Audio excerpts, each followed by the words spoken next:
Good day. We bring you the latest updates from the Pna Newsroom.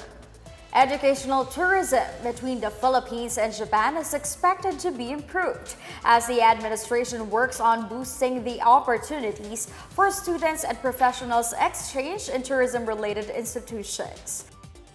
President Ferdinand R. Marcos Jr. invited Japanese students to study English in the Philippines during a roundtable meeting with tourism stakeholders in Tokyo.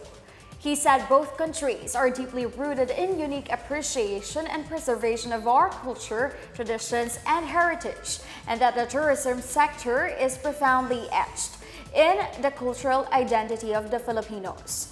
Marcos emphasized that the Philippines is open and ready to welcome more Japanese nationals. Japan ranked 6th among the country's foreign visitors as of January 30.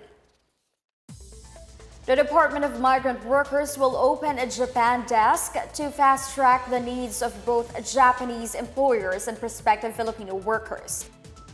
This as Migrant Workers Secretary Susan Ople welcomed the offer from more than 80 Japanese employers to hire more Filipino skilled workers. In a consultation meeting led by the Migrant Workers Office in Osaka, the Japanese employers cited the excellent work ethic and friendly disposition of Filipinos. Ople also noted that the employers prefer having more Filipino workers in their companies as they are highly reliable and trainable. The DMW also had a dialogue with the Filipino workers employed in Japan under technical internship training program and special skilled worker programs. The workers assured Ople that they are being treated well and would prefer to continue to work in Japan if possible. In light of the growing number of Filipino Muslims across the country, Deputy Minority Leader Mujib Hataman has called for the establishment of prayer rooms in public and private establishments. Hataman introduced House Bill 7117, which requires Muslim prayer rooms to be installed in government buildings, hospitals, and military camps, as well as privately owned establishments, such as malls, factories, and hospitals. Hataman emphasized the difficulty of finding a place to pray, as Muslims pray 5 times a day. He said efforts to make praying more accessible to our Muslim brothers and sisters are part of religious and free expression rights.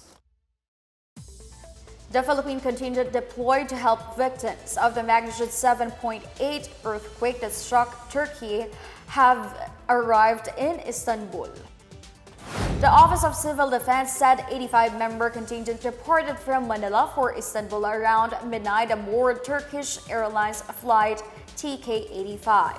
The Filipino contingent consisted of 33 personnel from the Armed Forces of the Philippines, 2 from the OCD, 10 from the Metro Manila Development Authority, 9 from the Subic Bay Metropolitan Authority, and 31 emergency medical technicians from the Department of Health. The contingent will bring goods including winter clothing and sleeping kits, hygiene and sanitary kits. That's the latest on the biggest stories from the Pna Newsroom. For more news content, visit our webpage or head on to the Philippine News Agency's Facebook and Twitter accounts. We're also shown on the social media pages of the Presidential Communications Office and Radyo Pilipinas RP1. Stay tuned for more news updates. I'm Stephanie Sevillano. We tell stories that inspire change.